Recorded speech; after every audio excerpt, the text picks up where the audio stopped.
नमस्कार साथियों, ठकुरेला एजुकेशन में आपका स्वागत है। मैं आर के ठकुरेला आपका बहुत बहुत स्वागत करता हूं। आज की इस क्लास में जो हमारा टॉपिक रहेगा वो रहेगा संधि। वीडियो री एग्जाम की हमारी इन कक्षाओं में हिंदी विषय में जो पिछली कक्षाएं हैं उससे आगे का टॉपिक है ये संधि। देखिए, जितने भी टॉपिक होते हैं उन सबका एक क्रम होता है कि इसके बाद ये ही पढ़ाया जा सकता है।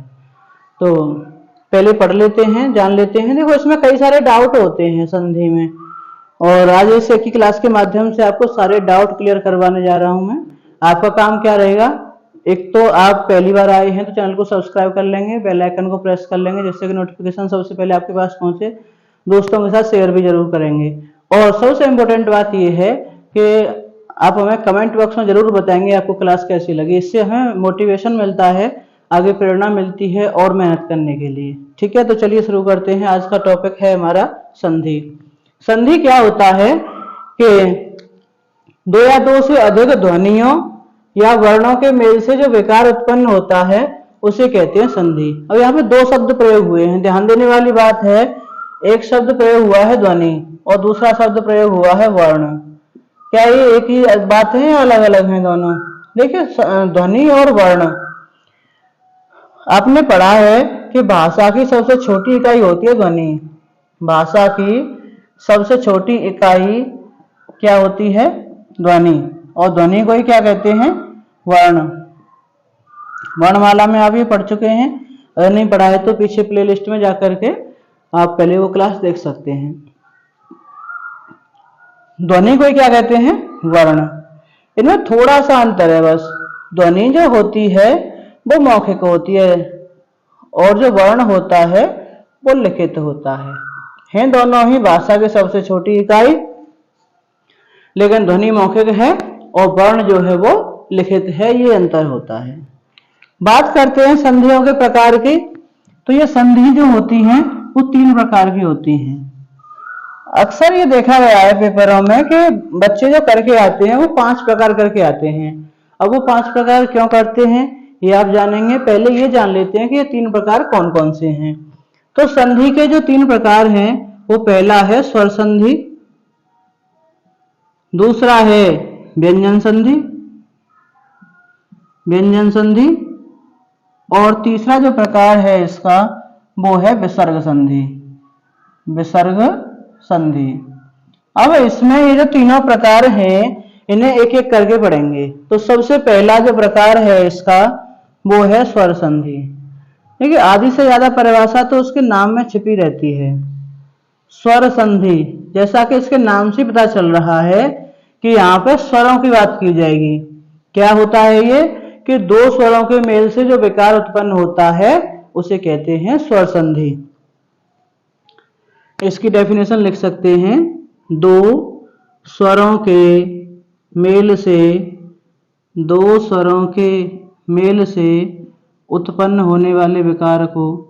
आज इस क्लास में बहुत सारे डाउट क्लियर होने वाले हैं बिना स्किप किए, और वीडियो को लास्ट तक पूरा देखेंगे तो आपको पता चलेगा। वो अभी छोड़ के बंद कर देंगे तो क्या पता चल पाएगा। ठीक है, आज संधि के सारे डाउट क्लियर होने वाले हैं। आपको करना ये है, पूरा देखिए तो सही पहले एक बार।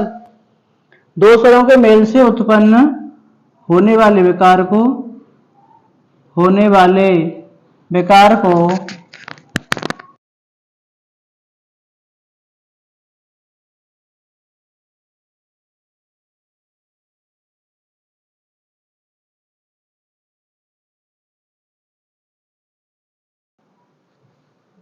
दो स्वरों के मेल से उत्पन्न होने वाले विकार को क्या कहते हैं? स्वर संधि कहते हैं। अब ये स्वर संधि जो होती है ये फिर से 5 प्रकार की होती है। तो ये 5 प्रकार कौन कौन से होते हैं इसके? स्वर संधि के जो 5 प्रकार होते हैं वो पहला होता है दीर्घ संधि, दूसरा होता है गुण संधि। एक काम और कर सकते हैं, यहाँ पे आपके लिए एक काम और है मेरे पास। जब आप इस क्लास को देख रहे हैं तो एक अपनी नोटबुक और एक पेन साथ लेकर के बैठें, जिससे कि साथ के साथ नोट करते चलें। इससे आपको बहुत फायदा होने वाला है। तीसरा जो है इसका प्रकार वो होता है वृद्धि संधि, चौथा प्रकार होता है इसका यण संधि, और इसका पांचवा जो प्रकार है वो होता है अयाद संधि। दीर्घ संधि, गुण संधि, वृद्धि संधि, यण संधि और अयाद संधि, ये 5 प्रकार होते हैं। मोस्टली जो पढ़ाए जाते हैं ये 5 प्रकार ही पढ़ाए जाते हैं। स्वर संधि के जो प्रकार हैं 5, मोस्टली क्वेश्चन भी इन्हीं से आते हैं और पढ़ाए भी ज्यादा यही जाते हैं। एग्जाम पेपर की दृष्टि से भी सबसे ज्यादा इंपॉर्टेंट यही है। तो बच्चे इन्हीं 5 प्रकारों को पढ़ते हैं, और जब भी पूछा जाता है कि संधि कितने प्रकार की होती है तो इसे लिख देते हैं 5 प्रकार की होती है। इस बात पे ध्यान नहीं देते कि ये संधि नहीं है, ये स्वर संधि है।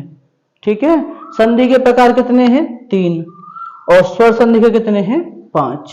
ये बात ध्यान रखनी है। ठीक है, एक एक करके इन्हें क्लियर कर लेते हैं। तो सबसे पहला जो प्रकार है इसका वो है दीर्घ संधि। दीर्घ संधि क्या है? जैसा कि इसके नाम से ही हमें पता चल रहा है, इसमें दीर्घ स्वर आता है। दीर्घ संधि में दीर्घ स्वर। अब बात आती है कि दीर्घ स्वर क्या होता है।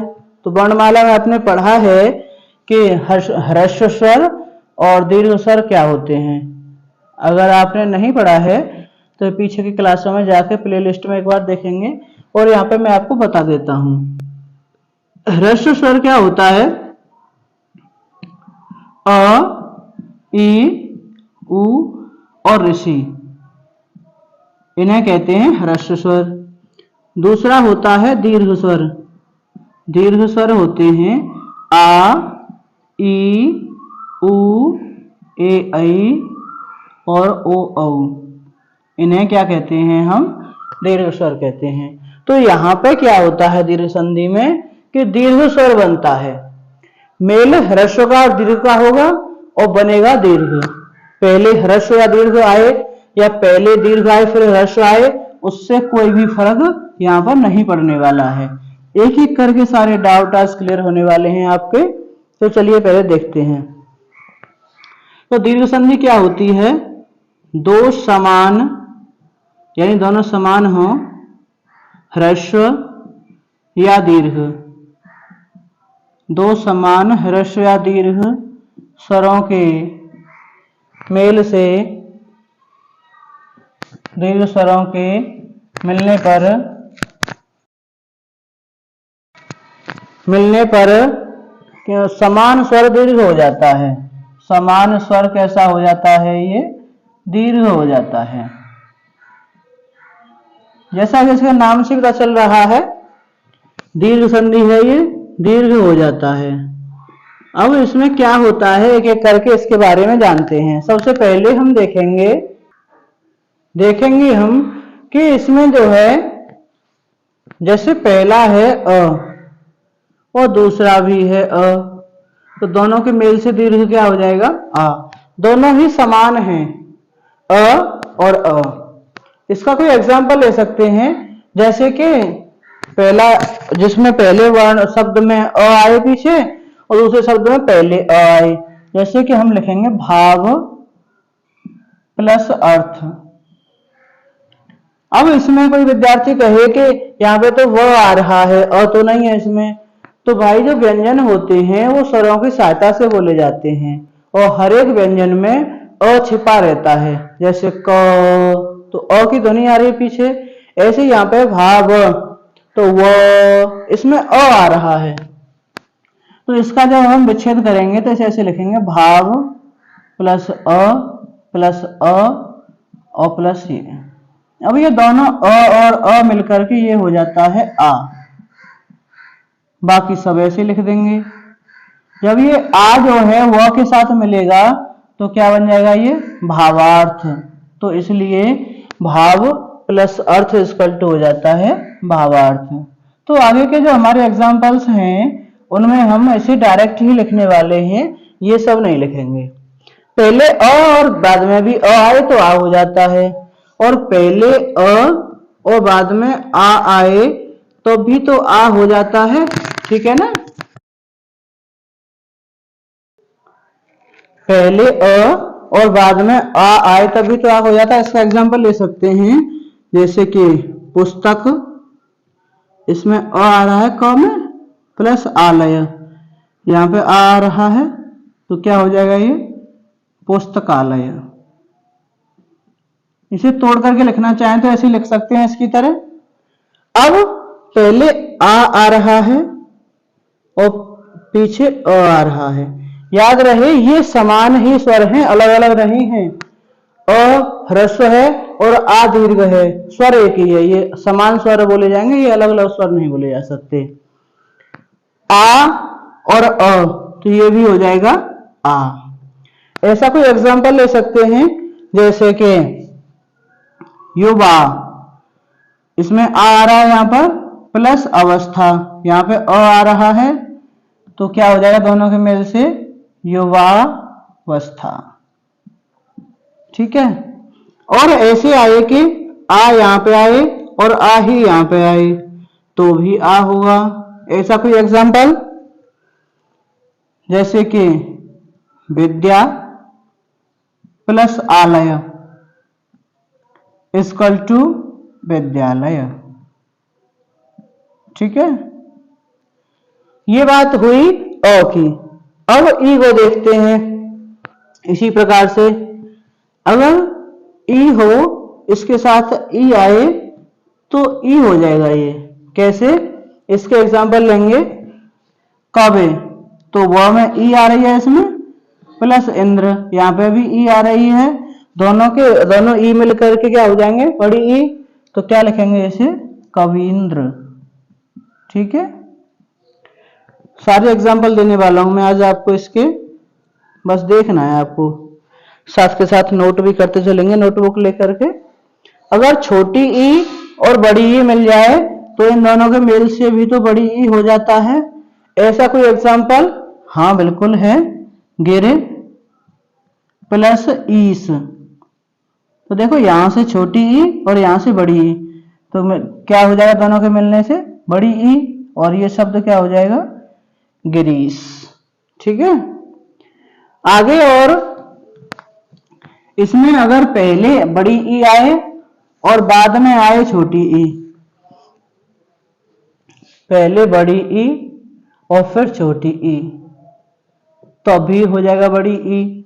या ऐसे बोल सकते हैं, मेरा बोलने का तरीका तो ये है, बड़ी ई छोटी ई बोल लेता हूं मैं, ऐसे बोल सकते हैं ए इक्वल टू ई। ठीक है, इस तरीके से भी बोल सकते हैं, अपना अलग अलग लोगों के अलग अलग मेथड होते हैं। इसे हम इसका एग्जांपल लेना चाहें तो लक्ष्मी, अब इसमें ई आ रहा है प्लस इच्छा, यहां बड़ी ई यहां छोटी ई, दोनों के मिलने से क्या हो जाएगा बड़ी ई हो जाएगा, तो ये हो जाएगा लक्ष्मी इच्छा। ठीक है, इस तरीके से। और हम इसे जो है ऐसे भी लिख सकते हैं, इसे हम जो है ऐसे भी लिख सकते हैं लक्ष्मीच्छा। ठीक है, दोनों ही तरीके से लिखा जा सकता है। अगर ये आए बड़ी ई और इसके बाद आए बड़ी ई तो दोनों के मेल से हो जाता है बड़ी ई। ऐसा एग्जांपल लेते हैं जैसे कि जानकी प्लस ईस, तो इसमें भी बड़ी ई आ रही है यहां पर और यहां पर भी बड़ी ई, तो बड़ी ई हो जाएगा, दोनों के मेल से क्या हो जाएगा जानकीस। ठीक है, ये अ हुआ, ई हुई। अब ऊ की बात करते हैं।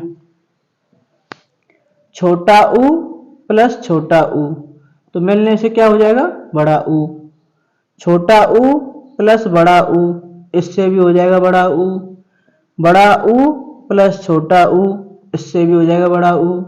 और बड़ा ऊ प्लस बड़ा ऊ, तो इससे भी हो जाएगा बड़ा ऊ। ठीक है, चारों प्रकार से। चारों के एग्जांपल लेते हैं, जैसे भानु, छोटा ऊ है प्लस उदय, तो दोनों के मिलने से क्या बन जाएगा भानुदय। ऐसे पहले छोटा ऊ आए और फिर बाद में बड़ा ऊ आए। सिंधु, छोटा ऊ आ रहा है प्लस ऊर्मी, तो क्या हो जाएगा ये बड़ा ऊ बन जाएगा, ये हो जाएगा सिंधुर्मी। ठीक है। और पहले बड़ा ऊ फिर छोटा ऊ,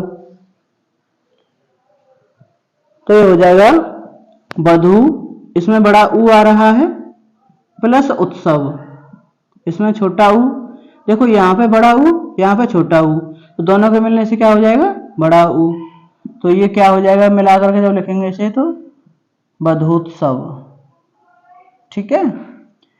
अब इसका जो अगला है इसमें बड़ा ऊ आए दोनों, तो इसका एग्जांपल ले सकते हैं वधू प्लस ऊर्जा इक्वल टू वधूर्जा, बड़ा ऊ बन जाएगा, यहाँ पे भी बड़ा ऊ और यहाँ पे भी बड़ा ऊ, तो दोनों के मिल से क्या हो जाएगा बड़ा ऊ हो जाएगा। ठीक है। अगला जो रह जाता है इसमें वो रह जाता है ऋषि, तो ऋषि प्लस ऋषि इक्वल टू, ये भी हो जाता है ऋषि। इसका एग्जांपल ले सकते हैं जैसे पितृ प्लस ऋण, तो ये हो जाता है आपका पितृण। इसके सभी वर्णों के जो एग्जांपल्स हैं मैंने आपको अलग अलग लिख के बताए हैं। ठीक है। ये आपका हो जाता है यहां तक दीर्घ संधि। दीर्घ संधि के बाद जो अगला आता है वो आता है गुण संधि। गुण संधि में क्या होता है आइए जान लेते हैं इसे। गुण संधि जो है, गुण संधि इससे अगला क्रम देखो, गुण संधि। अब ये गुण संधि क्या है, पहले था समान समान स्वर आते थे उसमें, अ के बाद आ या आ के बाद अ या आ के बाद आ। गुण संधि में पहले तो आएगा अ आ, उसके बाद ई उ या ऋषि आ सकता है। ठीक है। वही बात लिख देंगे, यदि अ आ के बाद अ आ के बाद क्या आए, ई आए, उ आए या ऋषि आए, तो क्या हो जाता है ए का हो जाता है ए का हो जाता है ए, उ का हो जाता है ओ, और ऋषि का हो जाता है र, ऋषि का र हो जाता है, ये ध्यान रखना है। दीर्घ में समान रहने वाले हैं और यहाँ पर आ के बाद क्या आएगा ए उ और ऋषि आएगा, तो ए का हो जाएगा ए, उ का हो जाएगा ओ और ऋषि का हो जाएगा और, माफ कीजिएगा। ठीक है। तो इसके एग्जांपल देखते हैं पहले, तो पहले आना है अ, पहले तो अ ही आना है, पहले अ, अब इसके बाद ई आ जाए, तो अ के बाद ई छोटी ई आए या बड़ी ई आए, क्या होना है दोनों का ही ए होना है, तो ये हो जाएगा ए। ऐसा कोई एग्जांपल ले सकते हैं जैसे कि देव प्लस इंद्र। मैं एक को आपको तोड़ के बताता हूं इसे, जैसे देव लिखेंगे तो यहां से अ आ जाएगा, यहां से ई लिख लेंगे और बाकी इसे लिख देंगे, अ और ई मिलकर के ये हो जाएगा ए। ये देव यहाँ पे है ही और ये इंद्र जो बचा है ये यहाँ पे है, इसकी मात्रा इस पे लग जाएगी एक ही, तो ये हो जाएगा देवेंद्र। ठीक है। इस तरीके से तो देव प्लस इंद्र ये क्या हो जाता है देवेंद्र। ठीक है। अब पहले अ और उसके बाद ई आ गई, अब आ के बाद आई छोटी ई, तब भी ए होगा। ऐसा कोई एग्जांपल ले सकते हैं जैसे महा प्लस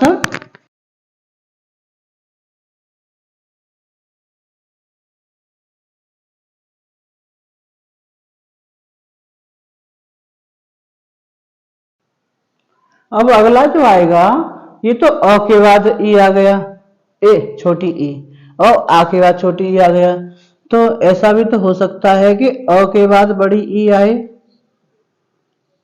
तब भी ये ओ सॉरी ए होगा, तो इसका जो एग्जाम्पल हो जाएगा, जैसे गढ़, इसमें अ आ रहा है और यहाँ पे बड़ी ई, ईस, गढ़, यहाँ पे अ और यहाँ से ई, तो ए हो जाएगा, क्या हो जाएगा ये, गणेश।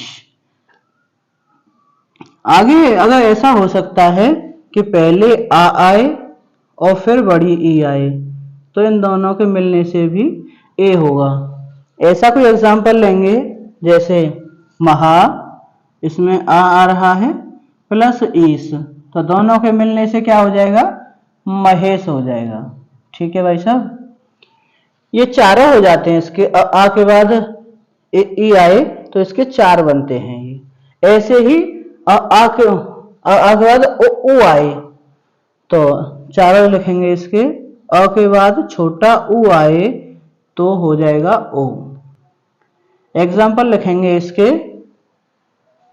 ज्ञान प्लस उदय, ज्ञान में अ आ रहा है, उदय में उ आ रहा है, तो दोनों के मिलने से क्या हो जाएगा, ज्ञानोदय। ठीक है, ऐसा हो सकता है कि अ के बाद बड़ा उ आए, तब भी क्या होगा, ये ओ होगा। ठीक है, ऐसा कोई एग्जाम्पल लेंगे कि अ के बाद उ आए तो शीत,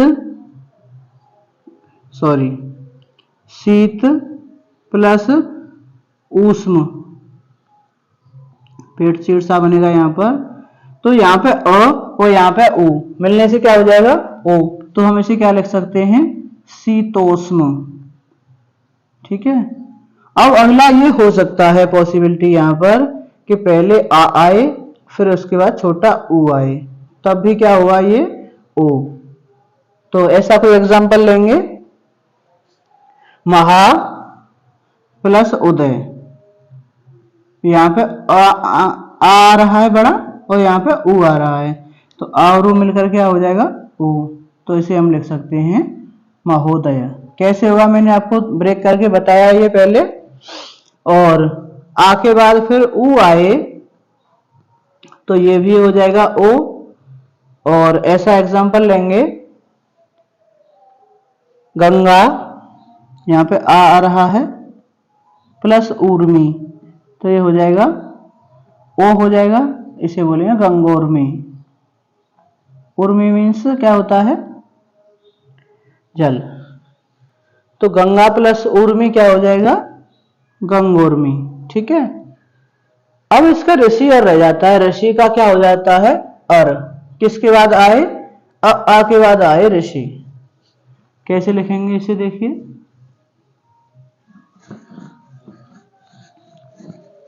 पहले आ और फिर ऋषि, तो ये हो सकता है कि अ के बाद ऋषि आए तो क्या हो जाएगा, अर, और आ के बाद ऋषि आए तो भी हो जाएगा अर। जैसे तो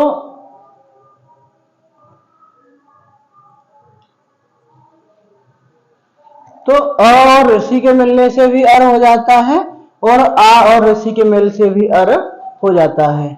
इसके एग्जांपल्स देख लेते हैं, जैसे देव प्लस ऋषि। अब हम देव में देखें तो अ आ रहा है, यहाँ पर ऋषि आ रहा है, तो अर हो जाएगा, तो ये क्या हो जाएगा, देवर्षि। इसी प्रकार आ वाला लिखेंगे, महा प्लस ऋषि इक्वल टू क्या हो जाएगा, महर्षि। ठीक है, ये हो जाता है गुण संधि। आई थिंक आपके अच्छे से समझ में आ गई होगी। फिर भी आपको अगर कोई डाउट है तो हमें कमेंट सेक्शन में जरूर बताएं, उसे दूर करने का पूरा प्रयास किया जाएगा। अगला जो इसका प्रकार है वो होता है वृद्धि संधि, तीसरा प्रकार इसका। मैं आपको इसे साथ ही साथ याद करवा रहा हूं, पीछे के लिए नहीं रखना है, पोथा बना के रख दें और फिर याद ही न हो, उससे कोई फायदा नहीं है। पहला प्रकार पढ़ा है हमने इसका दीर्घ संधि, समान समान स्वर आते हैं उसमें दीर्घ संधि में। दूसरा प्रकार है इसका गुण संधि, वहां पे जो है क्या समान समान स्वर आते हैं दीर्घ संधि में अ के बाद आ या आ के बाद अ, ई के बाद ई या ई के बाद ई, मतलब छोटी या बड़ी का अंतर हो सकता है, पहले दीर्घ या लघु आ सकता है या लघु या दीर्घ आ सकता है, लेकिन होंगे स्वर समान ही। ये दीर्घ में आता है, गुण में क्या आता है, आ के बाद ए ओ या ऋषि आएगा। इनके बाद क्या बचता है, ए आई और ओ बचता है, ये आ जाते हैं वृद्धि संधि में। तो सिंपल सा लिख देंगे कि क्या आएगा, आ के बाद आ के बाद ए आई और ओ औ आए, ओ औ आए तो ए आई का क्या हो जाता है भाई, क्या हो जाता है, आई, और ओ औ का क्या हो जाता है, क्या हो जाता है बताइए, ओ औ का औ हो जाता है। बहुत से लोग बड़ा ओ भी बोलते हैं इसे, बड़ा ओ या औ हो जाता है। अब क्या क्या पॉसिबिलिटीज बन सकती हैं, ये आ के बाद क्या आएगा, या तो ए आएगा या ओ आएगा। तो हम सभी जो पॉसिबिलिटीज हैं अलग अलग लिख लेते हैं। जैसे अ के बाद ए आए, अ के बाद क्या आए, ए, तो क्या हो जाएगा, आई हो जाएगा। एग्जाम्पल लिख देंगे इसका, 1 + 1। अब यहाँ पे क में अ आ रहा है और यहाँ पे ए आ रहा है, तो अ और ए मिलकर क्या हो जाएंगे, आई, तो क्या हो जाएगा, 1 का 1। इसी प्रकार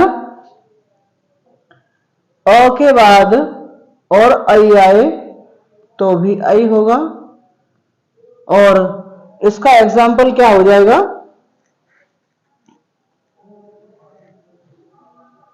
इसका एग्जाम्पल हो जाएगा अ के बाद आए आई, तो इसका एग्जाम्पल होगा, तो इसका एग्जाम्पल हो जाएगा एक, जैसे हम लिखें स्व प्लस ऐच्छिक, तो इसमें क्या आ रहा है, अ आ रहा है और यहाँ पर आई आ रहा है, तो अ और आई मिलकर क्या हो जाता है, आई, तो क्या हो जाएगा, ये हो जाएगा स्वैच्छिक, आई हो जाएगा। ठीक है। इसी प्रकार आ के बाद आए ए, आ के बाद ए आए तो भी आई हो जाता है ये, और इसका एग्जाम्पल हो जाएगा तथा प्लस एव, तो आ और ए मिलके आई हो जाएगा, तो ये क्या हो जाएगा, तथैव। इसी प्रकार आ के बाद आई आए, देखो चारों पॉसिबिलिटीज बन रही है यहां से, पहले अ के बाद ये और ये, फिर आ के बाद ये और ये, ठीक है, तो ये क्या हो जाएगा, आई हो जाएगा। और इसके एग्जाम्पल हम लिख सकते हैं महा प्लस ऐश्वर्य, तो महा प्लस ऐश्वर्य से यहाँ पे आ और यहाँ पे आई, तो ये दोनों मिलकर के ये क्या हो जाएगा भाई साहब, महेश्वर्य हो जाएगा। आ और आई के मिलने से हो जाएगा आई, और ये हो जाएगा महेश्वर्य। ठीक है। अब आगे अभी और भी है कि जब अ के बाद ओ आए और औ आए, 4 पॉसिबिलिटीज इसकी बनती हैं, तो उन्हें भी जान लेते हैं। जिस प्रकार इन सभी वर्णों के भी अलग अलग बताए हैं, आगे भी सभी संधियों में हम इसी तरह अलग अलग सबके बारे में जानेंगे। इसके बाद 3 प्रकार और तीसरा तो चल ही रहा है ये स्वर संधि के 2 प्रकार और बचते हैं यहाँ पर। अभी इसमें कुछ एग्जाम्पल लिखना बाकी है। कौन सी संधि चल रही है, दीर्घ संधि, गुण संधि और वृद्धि संधि। वृद्धि संधि में 4 रह गए हैं। ये पॉसिबिलिटी बनती है कि अ के बाद ओ आए तो यहां पे बन जाता है औ। इसका एग्जाम्पल लिख सकते हैं कि जल प्लस ओध, तो अ और ओ मिलकर के औ हो जाएगा, यहां से अ निकलेगा, यहां से ओ निकलेगा, और दोनों मिलकर के हो जाएगा औ, तो इनसे हो जाता है ये जलोध, बड़ा ओ हो जाता है। दूसरी पॉसिबिलिटी यहाँ पे ये है कि अ के बाद औ आए तब भी दोनों के मिलने से औ हो जाता है। जैसे प्र प्लस औद्योगिकी, प्र प्लस औद्योगिकी, तो ये क्या हो जाएगा? प्रौद्योगिकी। ठीक है। अब आ के बाद आ सकते हैं ये दोनों, आ के बाद ओ आए तो क्या हो जाएगा? ये औ हो जाएगा। इसका एग्जाम्पल लिख सकते हैं गंगा प्लस ओक। अब यहां से आ और यहां से ओ तो क्या हो जाएगा? ये औ हो जाएगा, और हम इसे लिख सकते हैं गंगौक। ठीक है। और आ और औ मिलकर के चौथा जो प्रकार है इसका बन सकता है, संभावना है औ बन जाएगा, तो इसका हो जाएगा महा प्लस औषधि, तो ये क्या हो जाएगा? महौषधि। ठीक है, ये हो जाते हैं। ओक, हाँ ओक का मतलब होता है अंजलि, ओक मीन्स होता है अंजलि, ये ध्यान रखना है। ठीक है। 3 प्रकार हो जाते हैं स्वर संधि के, दीर्घ संधि, गुण संधि और वृद्धि संधि। और जो 2 प्रकार बचते हैं यण संधि और अयाद संधि, उन्हें जान लेते हैं। देखो इन्हें पहचान कैसे करनी है, एक और बात बता देता हूं मैं आपको। गुण संधि और वृद्धि संधि, इन दोनों में पहचान कैसे करते हैं कि गुण संधि में क्या बन रहा है? ए और ओ बन रहा है, और इसमें क्या बन रहा है? आई और औ बन रहा है। तो हमें जो शब्द बन रहा है उसमें देखना है कि शब्द जहां से टूट रहा है वहां पर गुण संधि में तो ए आएगा या ओ आएगा, मतलब उसकी मात्रा आएगी, और यहाँ पे आई की मात्रा आएगी या औ की मात्रा आएगी। जैसे इसमें देखें जलोदय लिख रहा है तो इसमें क्या बन रहा है? जल तोड़ सकते हैं अलग और तोड़ सकते हैं अलग, तो औ की मात्रा बन रही है। तो इस तरीके से पहचान कर सकते हैं कि यहाँ पे क्या हो रहा है? ये वृद्धि संधि हो रही है। तो गुण संधि और वृद्धि संधि में ए और ओ और आई और औ की मात्रा से इसकी पहचान करी जा सकती है बड़ी ही आसानी से। एक बार अभ्यास करेंगे तो अच्छे से समझ में आएगा। अगला जो प्रकार है इसका स्वर संधि का, कौन सा है? यण संधि। बिल्कुल सही। नंबर चौथा जो प्रकार है इसका यण संधि। देखो अब तक जो हमने पढ़ा है वो यहां तक पढ़ लिया कि संधि में हमने कि सेम आ गई, तो आ के बाद आ गया, ये तो दीर्घ संधि में आ गया।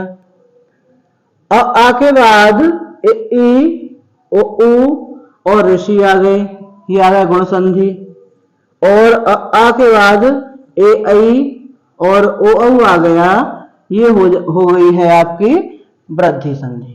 अब बचता क्या है यहाँ पर? आ के बाद तो सभी आ गए ये, अब किसकी बारी है? ए की। तो यहाँ पे यण संधि में होता है कि ई ओ या ऋषि के पश्चात कोई स्वर आए, यानी पहले यही आएंगे, इसके बाद में अगर कोई स्वर आता है, स्वर आए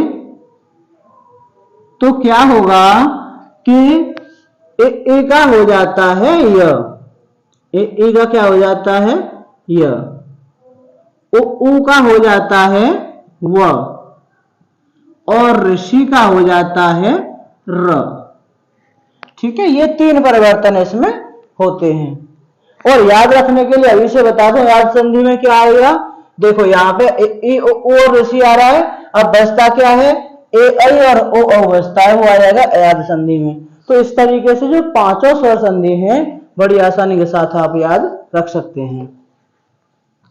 इसके एग्जाम्पल जान लेते हैं यण संधि के। ये छोटी ई के बाद कोई स्वर आए, मान लीजिए अ आ रहा है, तो हमें बाद में ये नहीं देखना है कि क्या आ रहा है, अ आ, और ई को छोड़कर ये कोई भी आ जाए, ई को छोड़ के अ आ जाए, आ जाए, ऊ आ जाए, छोटा ऊ, बड़ा ऊ, ऋषि, इनमें से कोई भी आ जाए, ये सेम ना आए, बस सेम आ जाएंगे तो कौन सी संधि हो जाएगी, दीर्घ संधि। दीर्घ नहीं बननी है, यहाँ पे यण बननी है, तो ई को छोड़ करके जो 11 स्वर हैं उनमें से कोई भी आ जाएगा तो क्या होगी, ये अयाद संधि होगी। ठीक है, इसका एग्जाम्पल ले लेते हैं। देखो, छोटी ई के बाद अलग स्वर आ रहा है, कोई भी स्वर हो उससे हमें कोई मतलब नहीं है, तो इसका क्या हो जाता है, ई का यह हो जाता है। अब कैसे लिखेंगे इसे, देखो, जैसे यद प्लस अपि, अब इसे ब्रेक करके देखते हैं, तो यद यहां से ई निकल जाएगा, प्लस अ और प्लस पी। अब ई के बाद भिन्न स्वर आ रहा है, तो ई का हो जाएगा य, इसका हो गया य, और ये अ और ये पी ऐसे ही रहेगा, और ये मिलकर क्या हो जाएगा य, ये ऐसे ही लिखेगा, तो ये क्या हो जाएगा, इसे ऐसे लिख सकते हैं यद्यपि, और हिंदी भाषा में ये ऐसे लिखा जाता है। ठीक है, ये इसका संधि विच्छेद हो जाता है। समझ में आया? ठीक है, तो यदि प्लस अपि ये क्या हो जाएगा, यद्यपि। कौन सी संधि हो गई है, यण संधि। जहां से संधि टूट रही है वहां यह बनता है, यह आए वहां पर तो कौन सी संधि होगी, यण संधि।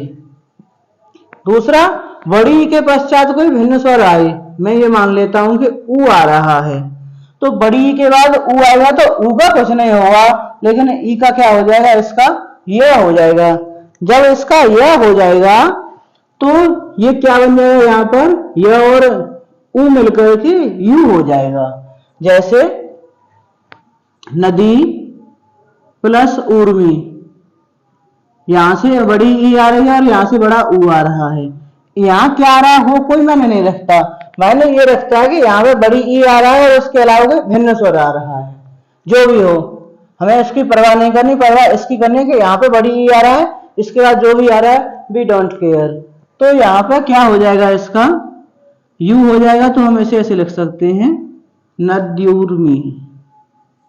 ठीक है, अब ऊ के बाद भी आएगा ऐसे ही, तो हम लिख दें जैसे छोटे ऊ के बाद आ रहा है छोटा अ, भिन्न स्वर है, अ है क्या है हमें मतलब नहीं है, तो ऊ का क्या हो जाता है, वह हो जाता है। जैसे ये हम लिख सकते हैं सु प्लस अल्प, सु प्लस अल्प, तो ये क्या हो जाएगा, स्वल्प हो जाएगा, क्योंकि ऊ और अ, तो ऊ का तो हो गया वह, और ये अ यहाँ पे लगा हुआ है, दोनों में क्या हो गया अ, यहां से बचा आधा स, और यहां से ल और प, तो ये क्या हो गया स्वल्प। आई थिंक क्लियर होगी ये बात आपको। अगला जो है, बड़ा ऊ के बाद कोई भिन्न स्वर आए, मैं मान लेता हूं कि आ रहा है, तो ऊ का क्या हो जाएगा, ऊ का भी वाह हो जाएगा, लेकिन यहाँ पे आ रहा है तो वाह हो जाएगा इसका। जैसे बधु, बधु प्लस आगमन, तो यहाँ पे बड़ा ऊ और यहाँ पे बड़ा आ, बड़ा ऊ का हो गया व और यहां से लग गया आ, तो ये हो गया वाह, तो ये क्या हो जाएगा, बध्वा गमन। ठीक है, अगला जो बचता है इसमें वो बचता है ऋषि। ऋषि के बाद कोई भिन्न स्वर आए तो ऋषि का हो जाता है र, इसके बाद आ गया, तो ये क्या हो जाएगा, जैसे पितृ, यहां पे ऋषि आ रहा है प्लस आज्ञा, तो ऋषि के बाद भिन्न स्वर आ रहा है, तो इसका क्या हो जाएगा, ऋषि का हो जाता है र, और ये आधा त और र मिलकर के ये बन जाता है त्रय, तो ये हो जाएगा पित्राज्ञा। इस तरीके से इसे लिख सकते हैं। ठीक है, अगला जो प्रकार है इसका संधि का वो है अयाद संधि। स्वर संधि में लास्ट प्रकार है इसका अयाद संधि। अयाद संधि क्या होती है आइए जान लेते हैं विस्तार से। इसकी हम चर्चा कर चुके हैं कि इसमें क्या क्या आएगा। तो जो बच रहा है अभी यण संधि के बाद वो सब इसमें आ जाएंगे। क्या क्या बच रहा है कि ए आई और ओ औ 4 स्वर बच रहे हैं। ये ए आई और ओ औ के पश्चात भिन्न स्वर आए, भिन्न स्वर आए तो ए आई का हो जाता है, सॉरी ये अलग अलग होते हैं। ए का हो जाता है अय, आई का हो जाता है आय, ओ का हो जाता है अब, और औ का हो जाता है आव, औ का आव हो जाता है। ठीक है, समझ में आ गई है बात। ए का अय, आई का आय, ओ का अब और औ का आव हो जाता है। जैसे एग्जाम्पल ले लेते हैं, जैसे ए के बाद आए अ, ए के बाद भिन्न स्वर आ रहा है तो अ आ रहा है, भिन्न से मतलब है हमें, तो क्या हो जाएगा ये ए का हो जाता है अय, तो अय ये और अ ये तो पूरा अय हो जाएगा। ठीक है, जैसे चे प्लस अन, अब यहां से च है और इसमें ए है और यहां से अन है ये, तो ए का हो जाता है अय, तो ये अय हो गया और ये अ और ये न, तो ये क्या हो गया अय च और ये अय और ये न, तो पूरा हो गया ये चयन। ठीक है, यहाँ पर जो च में से हम ए निकालें तो यहाँ हलंत आएगा ये, और इस अ के मिलने से ये पूरा च हो जाएगा। तो अब क्या लिखेंगे इसे हम चयन लिखेंगे। ठीक है, चयन। अगला आई के बाद कोई भिन्न स्वर आए, आई के बाद कोई भिन्न स्वर आए, आई के बाद मान लेते हैं ई आ रहा है, तो आई का क्या हो जाता है आय हो जाता है। और जैसे दई, ये तो आई हो गया प्लस इनी, तो यहां से द निकल गया और इससे आई प्लस इनी, तो द और आई का क्या हो जाएगा आई प्लस इनी, ई प्लस नी, तो ये क्या हो जाएगा आय, और ये द और ये नी, तो पूरा लिख देंगे एक साथ, क्या हो जाएगा ये दायनी। ठीक है, कोई डाउट? वेरी गुड, चलिए तो ये हो जाएगा आपका दई प्लस इनी, तो ये क्या हो जाएगा आपका दायनी। ठीक है, मैंने यहां पर ये इसलिए नहीं लिखा क्योंकि इसका बनेगा ये बनेगा यहाँ पे, फिर ये कहेंगे ये ई कहां से आ गया, तो ई हटता नहीं है, इसका आय हो गया और उसी पे मात्रा लग गई, तो ये हो गया आय। ठीक है, अगला जो होता है ओ के बाद कोई भिन्न स्वर आए, ओ प्लस अ, कोई भी भिन्न स्वर हो सकता है, मैंने अ मान लिया तो इसका एग्जांपल ले सकते हैं। जैसे यहां पे मैं बाद में लिखूंगा पो प्लस अन, तो प में से ओ निकल गया, ओ का हो जाता है अब, प प्लस ओ प्लस अन, इसका हो गया अब और ये अ, तो ये हो गया अब, तो ये पूरा मिलकर के क्या हो जाएगा पवन। ठीक है, इस तरीके से होता है। अब बोले पावन कैसे लिखा जाएगा, वो भी लिख जाएगा, इसे हटा देते हैं यहां से, तो इसका हो गया अब और इसमें अ मिल गया तो ये हो गया अब पूरा, हलंत नहीं लगेगा यहाँ पर। औ और यहाँ पे अ आए तो ये हो जाएगा आव, क्योंकि औ का हो जाता है, औ का आव हो जाता है। तो जैसे हम लिखें पऊ प्लस अन, तो इस तरीके से क्या हो जाएगा पावन। ठीक है। यहाँ पे संधि वाले टॉपिक में स्वर संधि सबसे इंपॉर्टेंट है। इसके 5 प्रकार हैं, दीर्घ संधि, गुण संधि, वृद्धि संधि, यण संधि और अयाज संधि। पांचों को मैंने आपको अलग अलग बहुत अच्छे तरीके से समझाने का प्रयास किया है।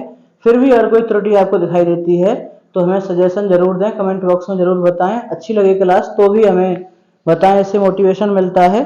चैनल को सब्सक्राइब कर लें, बेल आइकन को प्रेस कर लें और दोस्तों के साथ शेयर भी जरूर करें। एक बार रिवाइज कर लेते हैं पांचों को यहाँ पे याद करने के लिए। देखो जो दीर्घ संधि है ऐसे याद रख सकते हैं कि इसमें भाई समान समान स्वर आ रहे हैं, ये तो याद ही हो जाएगा। गुण संधि जो है इसमें क्या आता है कि पहले तो अ आएगा, इसके बाद ई उ या ऋषि आ सकता है।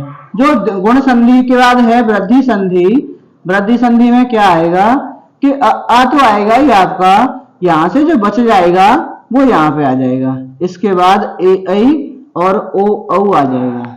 ठीक है। उसके बाद यण संधि आता है, इसमें पहले तो आएगा ई उ और ऋषि और बाद में इसके बाद कोई भी भिन्न स्वर आ सकता है। अयाद संधि जो आएगा, यण में से जो बच जाएंगे यहाँ से वो यहाँ पे आ जाएंगे। कौन कौन से? ए ऐ और ओ औ, और इसके बाद क्या आएगा? भिन्न स्वर आएगा। ठीक है। यहाँ पर आप तो इस तरीके से आप लिख करके इन्हें बड़ी आसानी से और सुगमता से छोटे फॉर्मेट में और बड़ी बातें याद रख सकते हैं। बहुत ही आसान होगा इस तरीके से याद रखना। समझना करके लिख लें, अभी हंसी आएगी इस तरीके से लिखने में, लेकिन जब दोबारा पढ़ेंगे इसे तो बड़ी ही आसानी से ये आपको याद हो जाएगा। इस तरीके से लिखने से आपको लंबे समय तक याद रहेगा और याद करने में कोई दिक्कत भी नहीं आने वाली आगे। इसके 2 प्रकार बचते हैं, व्यंजन संधि और विसर्ग संधि।